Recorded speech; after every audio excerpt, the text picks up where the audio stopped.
motivation. I'm Lori Joy Kingwell. And I'm Chrissy Van. We're two dreamers on two wheels inspired by our community.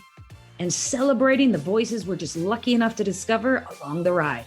So if not already, like, subscribe, follow along, do what you gotta do to not miss an episode. This episode is Rev Your Engine. There's this bliss that can take place when you're riding on the open road. You rev that engine and you allow yourself to relax and let go and enjoy. There's a euphoria that takes place. It can at times feel almost orgasmic. But what can block that experience? Not trusting yourself as a rider, being in your head rather than being one with your body and the bike, working the brakes when it's actually the moment to lean in, worrying if you look cool or if you're worthy of the ride. The whole experience changes from one of exploration and release and freedom to one of insecurity and resistance and restriction. Well, if you haven't caught on to where this moto metaphor is headed, here it is. Today we're talking about sex and sexuality. Our sexual energy is a powerful force that goes well beyond the bedroom. It's linked to our spectrum of senses, sexual desires, to how we connect with people, our sense of self, and even our creativity. Yet many of us aren't able to harness this to its maximum potential because we're still holding on to stigmas and past experiences, shame, traumas, religious guilt, being over-sexualized by others most of our life. My God, the list goes on. We're all hitting the highway, aka romping in the sheets. But which ride are you having? Are you having one of euphoria, freedom, exploration? Or are you having one of resistance, insecurity, and restriction? Which one do you want to be having? So tonight we are talking with our gal pal, Anna Shalal, who is without a doubt one of the most sexually liberated humans we know. And we're here to pick her brain about how she's been able to lean in while so many of us are just pumping the brakes. This is your motivation. So this is a very important conversation because it's one so many of us tend to shy away from. And the reason for this is because of the society that we've grown up in and the culture that we've surrounded ourselves with. Now, to help us out, as mentioned on the podcast, we have Anna joining us. Now, she rides with us with the Litas Vancouver and is one of the most sex positive individuals I know in my life. So I'm so thankful that you are here to get raw and honest about sex. Now, Anna was raised on Vancouver Island in Victoria and Tofino and spent a chunk of her childhood living on Lasqueti Island. And we're talking about an off-grid island accessible by boat or float plane with only 425 permanent residents. Now, that's a truly eclectic experience I can't wait to dive into. She is an absolute inspiration, having raised two incredible children. They're literally the most amazing kids. And it's so incredible because you have raised them mostly as a single mom. You've lived with the challenge of type 1 diabetes for 25 years, but no matter what obstacles that come your way, you have persevered. And you're an adventurer at heart. You've ridden motorcycles in Canada, the US, Mexico, Japan, and that list is just going to continue to grow. So without further ado, Anna, welcome. You are such a compassionate soul. You're a true open book. We cannot wait to pick your brain. There we go. What a welcome. Yeah. I was like, really Christy, you had your game face on that intro. Thank you. I was like, this is why Chrissy led, because I would have led with like, let's talk about sex, baby. Let's talk about you. But let's talk about sex right off the hop here, because the second point that I made there is that most of our views around sex and sexuality are a byproduct of the society that we grew up in, the culture that we surrounded ourselves. And I'm really curious to know within our own homes, what was it like in regards to how you guys grew up and the conversations that you had with your parents about sex? How was it approached? Because I know mine was not so great. Do you want me to go first? Yeah, let's hear it. Do you want me to hop into how contradictive the two different households were? So I grew up with my dad in one household and my stepmom and my mom and my stepdad on the other. And the one, which is my mom and my stepdad on Lasqueti, even just from the get-go, there were no doors in our house growing up. So not that you saw everything, but you heard for sure, absolutely everything. Lasqueti in the 70s and 80s and even before that. But when I lived there in the early 80s was lots of draft dodgers and very hippie, eccentric people, and sexuality just flowed like water, really. And then on the opposite side of that, I had an incredibly restrictive household with my dad and my stepmom, where you were shamed for everything. So it was quite the dichotomy, really, growing up. So fascinating. And I can't wait to dive into that, because I can't even imagine how that shaped you. But I want to know where all of us are coming from entering this conversation. So Lori, I'm going to throw it to you. What was the experience in your household? What was the attitude? Well, it was kind of one of those things where they just kind of read you the book, showed you the little movie. That I remember there was like these cartoon people, they were in the bathtub and they stood up and the duck like blew the bubbles off their private parts to like introduce the private parts.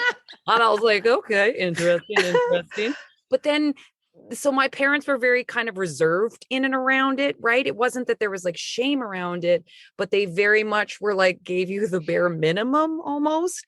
But then we also grew up in a very like over sexualized community. So it wasn't so much that there was a lot of sex positivity. It was a lot of like almost exploitation vibe around it, but that was just what it was. But the kind of crazy thing was, we had neighbors that we were played with a lot, and their parents were not home a lot. And it was a rougher situation. Long story short, there was like pornos around the house and stuff. And so I saw pornography at a very young age. So I had this like ducks blowing bubbles off private parts, and then like in the same breath watching very, very extreme versions of sex happening. So it was it was very confusing. No doubt. Very confusing time. Yeah, mine was a lot of the mix of very little information. I still remember the one sex talk I had with my parents was literally, if you get pregnant, be honest and we will help you. And not that they were encouraging that, but like that was the family discussion. Everything else, it gets so much worse when you talk about the shame, which really I didn't understand this all until like 30-year-old adulthood. But I'm going to tell you all you need to know. I grew up Catholic. So you can imagine sex is dirty, abstinence is king. If you don't, you're disgusting. That was basically the education. So you can imagine very little information from my parents, growing up Catholic, where everything about being sex positive, especially as somebody that identifies as a woman, is essentially being shamed. And then sprinkle in a healthy dose of me so desperate for information, because I'm a changing woman. I'm becoming in tune with myself.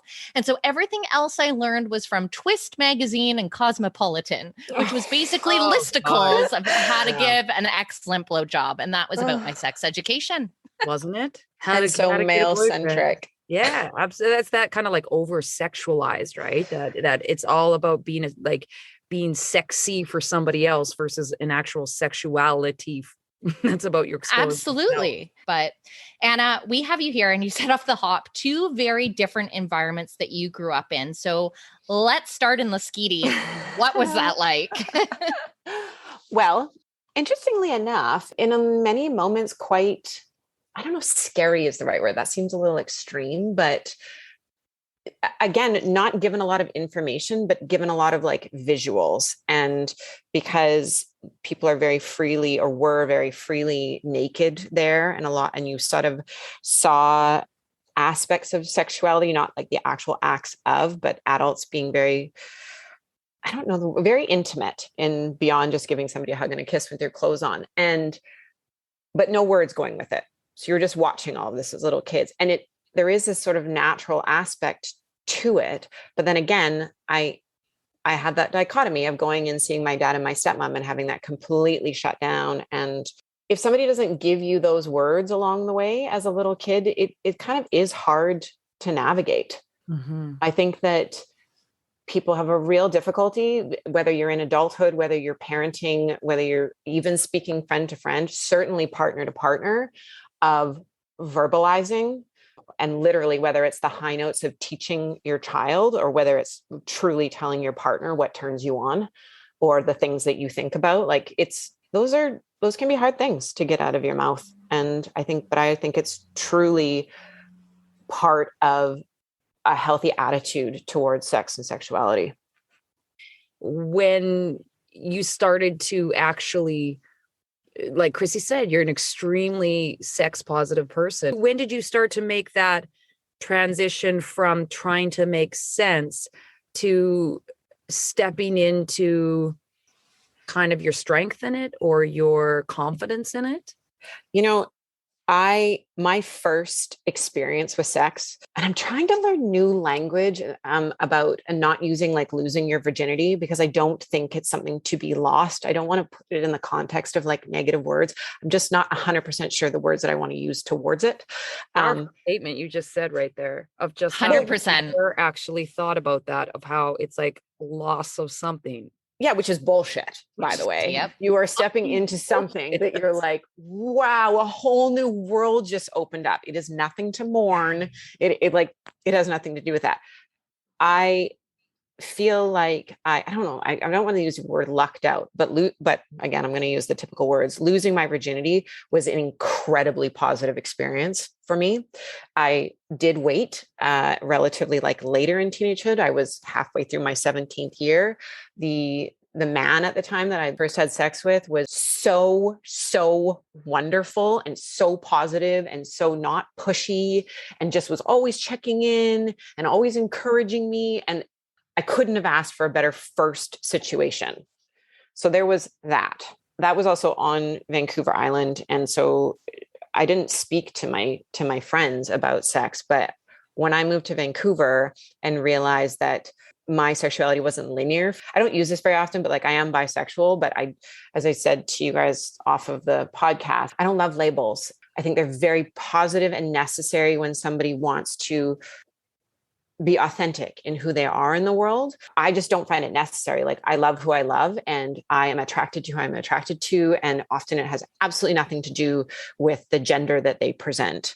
And I found coming to Vancouver, I put myself in certain situations that really allowed me to just feel comfortable in exploring that of whoever I was attracted to. And it's funny because I want to say I made those choices, but in some times along the way, I just picked the path that seemed to have more of an opening and an understanding in like the community around me. Did you ever encounter, because you talked about the fact that you grew up in two really different dynamics. And I imagine if the one side that was less open, more than likely, if they knew what was going on in the other side of your family that was extremely open, I imagine that probably wasn't looked at in a positive light. So there may have been some fear and shame to overcome.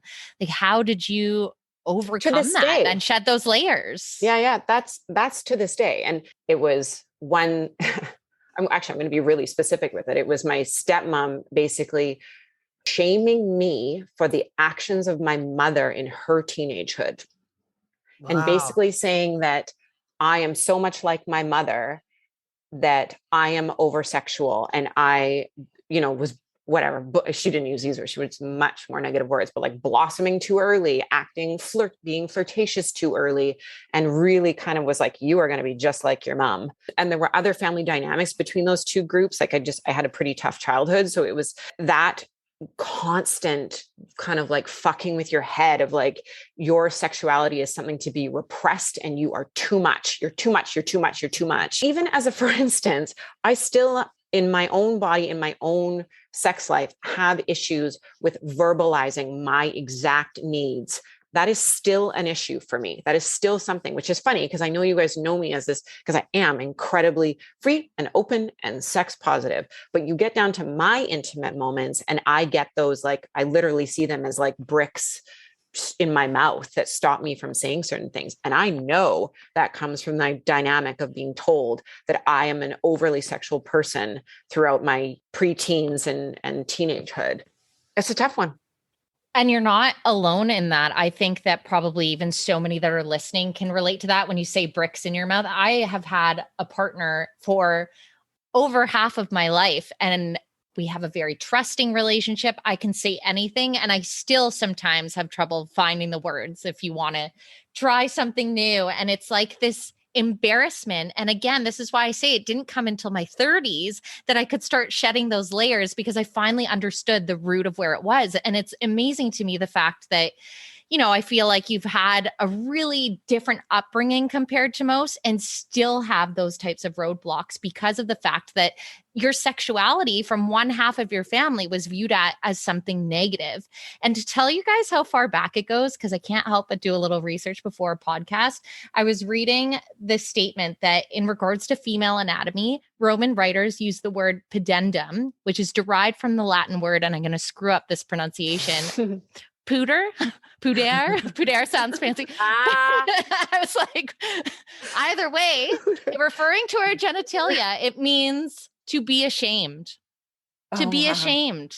Isn't that wild how far back it goes? So even the behaviors that you were getting from your stepmom, not excusing it in any light, but more than likely, they've grown up in a way where they're extremely oppressed and have this negative viewpoint about embracing and leaning into this sensual and sexual side of ourselves.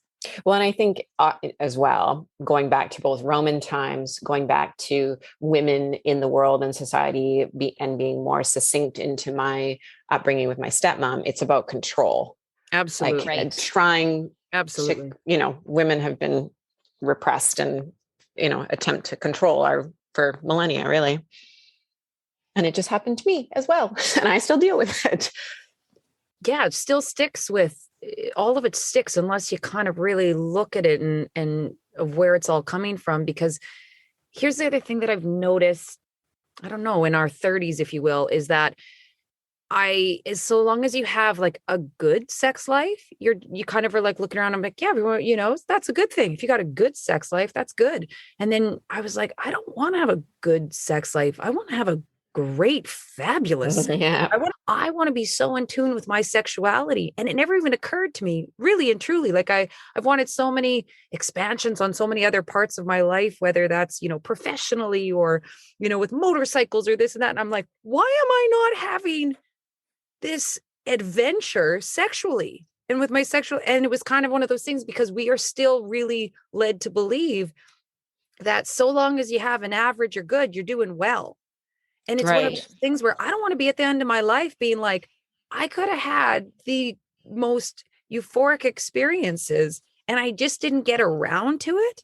What the fuck? So I've started to actually look into sex therapists. I have so many associations with is something being dirty, or even with my husband after 15 years together and the most, like you said, Chrissy, the most trusting relationship and the most open-ended. And there's still so many attachments to really negative things that aren't negative, but it controls every ounce of me. So the control works. It works for me. And I'm not a highly controllable person. Well, and that just shows how deep how deep it goes. And I think that kind of makes me circle back to you, Anna. Well, you talked about the fact you had such a positive first experience. And obviously you've leaned into this insatiable curiosity, which I love. So talk about that journey of inviting more and more openness into your life to really experiencing your full range of sensuality and sexual energy, because that's powerful. Sexual energy is so powerful, and half of us don't even scrape the surface of what's available. Oh God. When I first, I can't believe I'm going to say this. When I first moved to Vancouver, okay. So there wasn't any online dating things like there are now, platforms, apps. There was in the Georgia Strait at the back in kind of like the classifieds section. There were these phone platforms you could call into to in essence, dating, and you would leave recordings of yourself and who you were and what you liked. The other people would do the same. And you could be like, man looking for woman, woman looking for woman, blah, blah. So I did it because I was single at the time. And one I came across was a man, but he talked about the fact that he was a part of a couple. And I just was like, I know I've been curious, and this is me jumping in. This is me going I'm scared. I don't even know what these people look like on the other end, but the thoughts aren't leaving my mind. By the way, one little thing I want to tell you guys, just for the sake of the podcast, I ran away from home when I was 17 and I did grade 12 on my own. So 17 to 18. And literally when I left home, one of the things, it's been one of my mantras, it has been really to commit to my inside voice. whether I do or don't want something, whether my instinct is saying, yes, go for it, whether it's truly giving me like that, like the heebie-jeebie, absolutely no vibe, is to like really step into that. And it's gone through ups and downs in my whole life, but like I made that promise to myself and I have pretty much stuck to it. And this was part of it, was me being like, this is scary. And I don't even know if I'm going to like want to kiss a woman or go any further than that, but I'm so curious. So I actually did meet up. I'm not going to go into the big, long story of it, but I did ended up having sex with this couple and it was like amazing. And I ended up forming like a bit of a relationship with them over 6 months. My sister who dropped me off there thought I was fucking crazy. She's like, what the hell are you doing? But I've had a number of instances of those in my life, which also includes sometimes getting on a motorcycle and doing things that I'm like, I don't know how I feel about this, but the side of me that is more curious has a larger percentage than the fear, that are the two sides of the very same coin. Whether it's curiosity and fear, whether it's pain and pleasure, it's like the one side is winning out a bit more. And I'm okay with going into the unknown, going deep into it, really. And I think my other instances, so that was when I was 20 years old, that first kind of really cool relationship with this couple who were quite a bit older than I was as well, or he was for sure, which was interesting. I was definitely more attracted to her than I was to him. But I guess you can say, sir. Yeah, right. Totally. So funny. My other thing in moments when I, especially actually truly when I haven't been in a relationship, which is kind of an interesting thing to say, is I have spread the blanket for my curiosity, whether it be getting in interesting partner situations. I am literally looking over my shoulder right now at, I would say there are 30 books, whether it's erotica, whether it's position of the day, whether it's the Kama Sutra, like my books run the gamut of things to do with sex. Because the other thing that I don't want to do is stifle myself to what I think I like or what I think I'm interested in, and more so just kind of experience. That is so smart, because when you think of our well-being as a whole, everyone talks about self-care up their assholes now. It's like self-care, self-care. But I feel like that's one element that so many people, because there's shame, because there's stigma, obviously I understand that people have additional barriers if they've dealt with sexual traumas as well. It's something that we shy away from. And so I love that you're so proactive in actually including this as part of your research, and then taking what you learn from, and I mean, it's such an interesting subject matter because it's such a huge part of our being. And you kind of honor that and think, how do I know if I like this or not unless I try?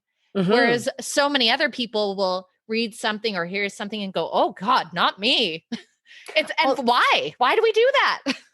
I think it's actually quite, even when I was just speaking a minute ago, I do feel like I've explored more when I've been single, but I'm like, I don't love that.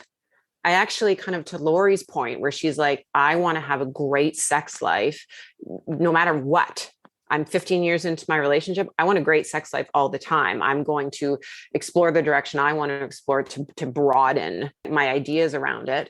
That would be one thing where I feel like I would want to continue to explore myself, because I actually do sometimes think it's more difficult when you add a whole nother person in there with their likes and dislikes and proclivities. And every single one of us has a weird thing or weird things that we're like, it's too weird to share. There's no way I can. Absolutely. It's too strange. But like, I fucking promise you, everybody's got them. I for sure know I do. I think the other thing about being in a partnership or a coupleship or anything like that is, again, to go back to that kind of like curiosity outweighing the side from fear, is every day you get to start again. If you weren't brave enough to say it the day before or to write it, you really do get another chance every day you wake up, or morning to night. And I've tried to remind myself of that, of like, to not beat myself up over when I'm not feeling as brave and I'm not saying exactly what's going to turn me on. It's not the end.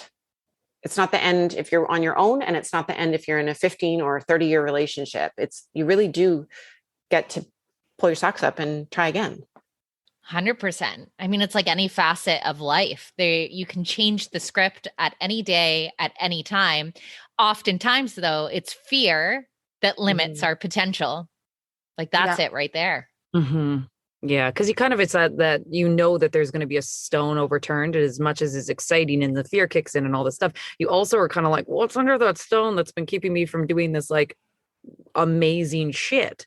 Because there's something there to some extent, right? And that's always hard to look at no matter what. But my personally, that all the kind of sexual stones, those are the scariest for me for whatever reason. Those make me feel the most vulnerable, I gotta say. You know what I mean? And I used to put some drinks in me, it's go time. But like sober me is always just like, that's where it's all of a sudden like, there's all the stuff.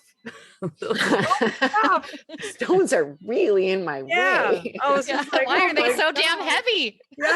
Yeah. Get a drink in me. I'm flipping them over. I don't even look what's underneath. Let's move through it. But it's one of those things where I'm just like, yeah, this isn't whatever's under there, whatever I really do need to look at. And there is like some uncomfortable stuff that, happened in high school that you just kind of are like, if I can just push it to the highest of the high shelves, and I'll never have to, but you're like, it's there. And it's keeping me from just having one of the most exceptional parts of my life, which is my sexuality. But again, I think there's so much control around it that so long as we're putting out for our partner, that should be as good as it gets. And you're just like, that's like the bottom of the barrel. Yeah, no way. Well, and think of how many articles you see when it comes to talking about relationships, couples. The articles will always be like, this is how many times that you should be having sex a week to equate like a healthy, happy sex life. Like it's more the quantity versus quality, like the way that even in society today, it's talked about. Like this is why these conversations are so important. And I'm proud of you, Lori, for coming out and saying like, hey, the stones are heavy. Like I'm interested in seeing a sexual therapist because I want to operate at my maximum potential. It's not always easy to make those choices when we've lived a certain way for X number of years, because it's like a little bit of a life challenge to be like, I want to mix shit up. Mm-hmm. I think, Anna, you for sure have been a big catalyst in a beautiful way to pushing me to be like, what am I doing? You know what I mean? Because how many times that we've had these conversations? Like I remember when you first told me, when you were telling me about the call-in thing, and I was like, what? I was like, this is amazing. I was like, I wouldn't even know that this existed to even call it or look it up. And then do you remember when I was in your room and we were organizing your closets? Well, of course you remember this. And I picked up that tape. Oh, and I was like, I was like, do you want this in your junk drawer in the kitchen? And you're like, no, Lori, I need that in my bedroom. I'm like, why do you need tape in your bedroom? You're like, it's sex tape, Lori. And I was like I was just like, huh? And then I was just dying laughing. And then didn't we wrap my arms in it? Oh yeah. But it was one of those things where it was just like, until you have these little bit of being exposed to this, which I'm really excited about this recording, just people that hear it. Cause I know even friends of mine, we've all just had some real conversations as of late of like, what the hell are we carrying around here and taking into the bedroom with us that just we don't need to be, and is just keeping us from so much more living better. Like living better. I think the other thing too, though, is you can get caught in thinking that you have to approach it a certain way. So not to like beat a dead horse, but it's like, okay, so I'm in a partnership, so I should speak to my partner first. That might feel like a fucking boulder. That might be like, I will not be able to move this out of my way. So my encouragement really would to be like, move pebbles first, whether it's talking to a friend that you feel comfortable with and having them take you to a sex store, which by the way, in Vancouver, there are some phenomenal sex stores and the people in there are so knowledgeable and so easy to talk to. Again, you got to step over that little hurdle that you might not even want to put your voice out there with them to ask the questions. But I almost promise you, having that sort of like, you have no personal connection to them and they're very, very welcoming. So it's like that sort of little pebble that you could do, whether it's literally going to bookstores and going through It doesn't even need to be like the erotica section, although I highly recommend them because they're phenomenal and they give you a whole new language to use and how you think about things in your head, just the language that is in your head around sex or a sex therapist, which I actually have never seen a sex therapist, but I think there's a lot of other smaller ways to get more comfortable than just in my mind, because again, I feel it sometimes. I'm like, fuck, trying to have that conversation with my partner just feels really big. It's too big. So, but I don't want to back away from it because I'm being inauthentic and I'm not creating this great warmth about sex and having it be super positive. And even if it's just building it in your head at first. Yes. All of that was amazing. Oh, good. All of that. I was like, yes, reach. I'm just like writing notes down. Talk to a friend. Go get some more dildos. Can I tell you guys a funny little thing that happened? My partner came home with something from a sex store in the last couple of weeks, and we're in a relatively new relationship. And I was highly impressed because I didn't think he would go and do that. And it wasn't your normal like dildo. It was definitely like outside of that scope. And I was like, okay, rad, cool. This was like, for me, that was a very affirming thing between him and I, because I do think that I am more exploratory than he is, but I just really appreciated that he was willing to go do that. And I think slightly step out of his comfort zone, but also because I knew it was something he wanted. And I'm kind of like, okay, how do I keep encouraging this? Because we want that momentum, right? Anyways, it was really cool. I really like it. Yeah. I remember once when my husband and I went to a sex store and his buddy worked at a car dealership across the street. So we're perusing around and all of a sudden the person at the cash was like, is there Gavin here? You have a call? Oh, it's so funny. Good. Oh. Now, one thing that I love, Anna, obviously you're raising two incredible humans. So given your lived experiences and your openness, I mean, what do you hope to instill in them when you have these conversations? How is that to navigate as a parent in a world where literally, like, we grew up obviously where porn magazines and VHS videos were available, but now kids grow up in this gamut of information that's pretty easy to access if they know how to get online? Yes, totally. Just for anybody listening, I have a 10-year-old girl and a 16-year-old boy. And I talk very freely with them about sex and bought them lots of books, and not just about body parts, but actually about sex. Totally kid-centric, like made for children, to be clear. Not the erotica section of your life. Yeah, they don't get to peruse my private shelves in my bed. She's like, Mom, I'm checking out your... Can I borrow some tape? Yeah, right. Oh my God. It's for my art project. No. Lally would totally do that. She would totally find that bright pink tape and be like, I needed it to tie my 3D, blah, blah, blah. So I, from my kids being very young, have just been very open with them. My son's favorite book when he was 2, 3, 4 years old was literally a book about basically making a baby, but also just about sex being positive. My 16-year-old, we talk relatively often about sex. I can tell you one of the things that I do when we are talking about it is I intentionally put myself in a position where we are not sitting across the table facing each other. We're often like, I'm half slouched across the stairs at the bottom of the kitchen. He's sitting on the rug in the kitchen. We're not even really facing each other. We're having because no matter what it is, it can be tough topics, or, maybe it's slightly embarrassing him, or maybe it's slightly embarrassing me, not usually, but maybe. And I really try to have it flow in a non like, hey, you need to learn this from me. I am also, again, at times it's felt like I'm putting myself slightly out of my comfort zone, but I'm really willing to have the conversation with my son constantly, and I will with my daughter as well, but because he's at the age where really at any point in time he could be having sex, about the female body and anatomy and things that I almost guarantee you your parents didn't say to you, and mine didn't either, about women needing to be wet and turned on and female orgasm. And why should anyone be denied that from their not to say he has to give a girl an orgasm the first time he has sex. I'm not saying that.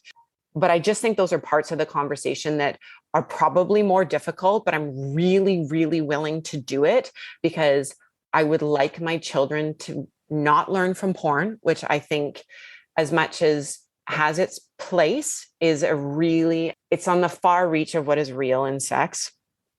I don't really think it's a great learning tool at all. I would really rather have those kind of like semi-uncomfortable conversations of what sex really is. I don't want to tell my children that you have to love someone to have sex, because I don't actually believe that. I believe that sex can be a highly positive, connective thing, that you do not have to be in love to have sex with someone. It's obviously phenomenal if you are, but I'm not out to kind of perpetuate what I think are like falsehoods around Totally sexuality. Oh, I think well, and especially that one is a social construct of, I'm sure, religion, where the whole basis is you are only going to have sex to procreate. Right. Right. And so it's just kind of this but then how much notion that's been guilt? Perpetuated. Oh, absolutely. Yeah, but you have this instant guilt that has no bearing. If both people are saying yes, and they're consistently saying yes the whole way through.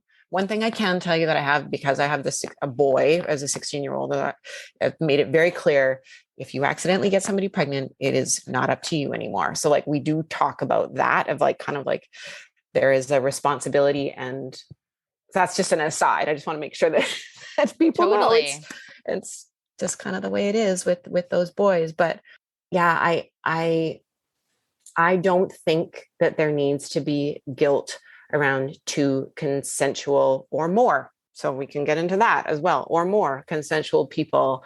You don't have to be in a relationship. You don't have to be in love. You have to be consenting. I think that is just such a solid point. What you're saying is like, it doesn't just that of like, even the love around it, like, yes, it's a beautiful thing and it takes it to a next level. But like, even that was so ingrained in me of like, when you're in love, you then make love. Yeah. It's only that is the only correlation. So when I was in my 20s and I just wanted to have sex, I just wanted good experimental sex. Then I knew that I wasn't doing anything wrong, but then there was still so much guilt around it and two, you've got those associations with, if you sleep around in any capacity, you're a slut, you're a this, you're a that, right? Mm-hmm. All that bullshit that again, just goes down to misogyny and control and shame. And it was one of those things that it took me a bit to shake that and be like, no, I am exploring shit. I'm being safe. I'm being consenting. Consensual. I get to choose this, and it has nothing to do with love, and that's okay. You guys know that pin? So I wear a velvet fanny pack when I ride my motorcycle, and I have a pin on it that says "Support your local slut." And I intentionally have it on there because it's a really great conversation starter. First of all, I don't use the word slut. I don't even think it has room in the English language. But what it does mean, every time I have somebody laughs, whether it's a guy or a girl, and I always say to them, it's not what you think it is. It's literally about not shaming anyone for their sexuality. If somebody's saying yes and they're not hurting anyone, that's what this is about. Don't shame anyone for their sexuality. I love that you have that on your bag. So this is exactly why I was like, you're the perfect person to have this conversation, because again, all this fear, all the shame, all this stigma, it makes it so that people don't want to talk about it. And luckily we have an incredible group of people that I mean, again, we talk about our moto community all the time, but it's so open, it's so honest. And I love people like yourself that are so willing to just come on and be like, yeah, like I remember talking the other day with you and you're like, no topic is off the table. I'm an open book. And I think by us having this element of sharing, it helps elevate everybody else, because things that you've shared today are probably either points where people felt like they weren't normal if they thought a certain way, because so many times I know it's one of the number one questions as well when it comes to sexual therapists. All the time they're combating people being like, is this normal? Is this normal? And there is no normal when it comes to your sexual desire, or like it's all normal is really what it is, in the fact that there is no definitive normal. And it's just so important to encourage people to explore that side of themselves further. Because just like any other subject in life, we should always be constantly learning when it comes to our self-care and just building ourselves into free human beings at their highest potential. And this is a huge part of it, that again, people just aren't operating at their maximum because we have so much ingrained in ourselves to make us feel bad about it. Yeah. I think in addition to that, it's also being aware that just like any other kind of aspect of our lives, that it ebbs and flows. And there are times when I'm like, I'm using my vibrator every single night before I go to bed, whether I'm in a relationship or not, I'm using my vibrator. Then there are times when it's like weeks go on end and I haven't thought about it at all.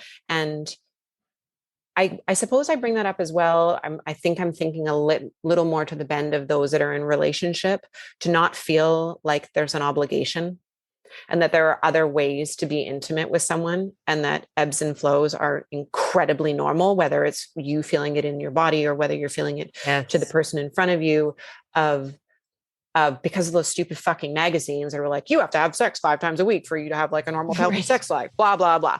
That's not true. I think that it is important to put energy in if you're in a partnership, and I'm not even giving an ideal to that.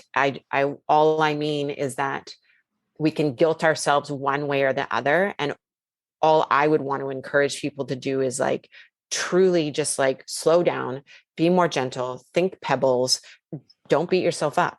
I feel like so much about sex is mindfulness, like really getting in tune with yourself. What do I love? What does feel good? And like really, when you're doing any type of sexual act, being present, because so much is that mind to body connection. And I feel like just being really present in the moment is such an important piece of it.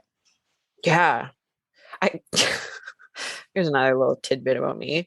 I am like very much in control of my own life. I'm that A-type personality out in the world.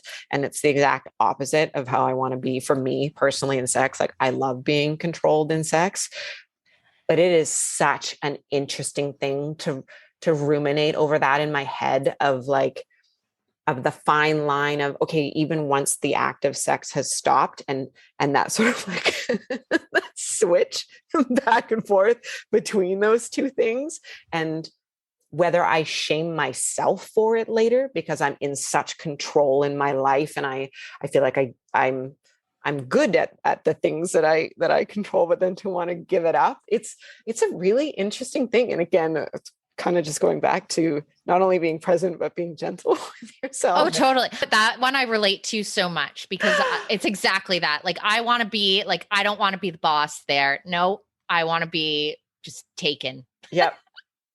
But it's yeah, go ahead. Oh, I was just going to say, just like when you said earlier of like the two sides of the same coin of like pleasure and pain. And what was the other one? That fear and curiosity. And really in its own right, you're just describing the contrast of two sides of the same coin, right? Yeah. And so it might be more natural. The contrast is so much more natural than, you or we're giving it credit for, especially when you feel shame around it, or if you feel a thing, you're just like, it's just the contrast. It's just the crazy contrast that is. And being like really, well, again, because I think this is a struggle of we aren't linear beings. No, we have like branches and I put a cowboy hat on and I become a different person. I don't know what the hell it is, but I become a different person when I put a cowboy hat on. And I think of that in like so many aspects of my life where people feel like they have to present through and through a certain way that they are. And I'm like, that's not true. That's not true. You can change all day long in these different roles. Why can't you do it? And in regards to sex, like, do it. Chrissy and I shared a website with her that's literally like, I bought part of my Halloween costume off of it, but like it is kind of, or it could be used as sort of costumey or dress up for sex. Oh yeah, it can be. And like, you want to be a little alien space girl, or you want to be a bunny rabbit, or sex you want education. It's like, you guys, the problem with me, and you guys know it, is I wouldn't take on a sexual character. I would take on a ridiculous character. Because if you put any costumes on my ass, I put lingerie on and then all of a sudden I'm coming out in jazz hands and suddenly I'm in a can top. I kid you not. Dave's always like, Jesus Christ, why can't you just lean into the old, into like, I'm, you know, and I do. I just come out like, la da da da, la da da da. Guess who's here? Like, come on, Lori, get it together. But that would be interesting. It's not a bad. I do think when that was Dave's thing. If he was into like jazz hands only in the bedroom, he's like, that's funny outside the bedroom, not as funny romping around at the end of the bed. But he leans in. He married my ass. He knew what he was in for. Totally. And I will say, in a partnership, because like you have to imagine, I am with a person that I met them as a teenager. So you can imagine that I learned so much about myself between then and now. And it's also evolved a million times over, where that's where I say, luckily, I'm in a trusting relationship where those conversations aren't as difficult as they might be, but there's still like that little rock boulder when you're like, actually, I'd love to explore or try this. Yeah. But the nice thing is it's good to approach it with a sense of humor as well. Like anytime we've had those conversations, it's always in an unassuming way. And if you do try something and it's a total debauchery, like luckily it's good when you can laugh through it and be like, that was hilarious and just move on. God, yeah. Yeah. Well, my loves, I think it's time for a little motivation maintenance. You gave an amazing one earlier, but I want to see if you had another one in the back pocket there, in your back thong. I can give you a quote. You know what? You gave an amazing motivation maintenance when you talked about the pebbles and you talked about like I kept thinking like, oh, these are great motivation maintenances because 100% it really is of like getting that starting is small. It doesn't have to be the big thing where you sit down with your partner and have like the big conversations, but just like it'd be as easy as just that of like just roaming around, the nudie store or they don't call it the nudie. I highly recommend books. The language that can get used by different authors and writers, whether it's like fiction or nonfiction, really, I don't know, just gives you space in your own mind. It's pretty cool. I think that's we'll have to ask you maybe your top list after the podcast, and then we'll post it on our Instagram page. Yes. Okay. I highly recommend Anna Nin as an author. She writes some shit that you're like, what the hell? But it's good to be pushed outside your comfort zones. Right. Yeah, expand the mind. Stuff. Yeah. And on that note, do you have a quote for us? I do. I used to wear a bracelet on my wrist for years and years and years. And the quote on it was, "To thine own self be true," which is William Shakespeare. And I really try to live that. And I would really encourage everybody to live that, of even if it's a little scary, wherever you feel like your curiosity just even slightly outweighs your fear, is to really commit to what is true for you. Do the things that you are curious about, and don't let people tell you to do something or don't do something. It's all about you. So to thine own self be true. Love it. It's beautiful. Well, that is your motivation. That was so fucking fun. You've just listened to the Motivation Podcast with your host, Chrissy Van, and me, Lori Joy Kingwell. Thanks for joining us along the ride. We've got new episodes dropping every Monday, and we're all about community. So follow us on Instagram at Motivation Podcast and visit our website at themotivation.com. And in the meantime, tanks full and full throttle.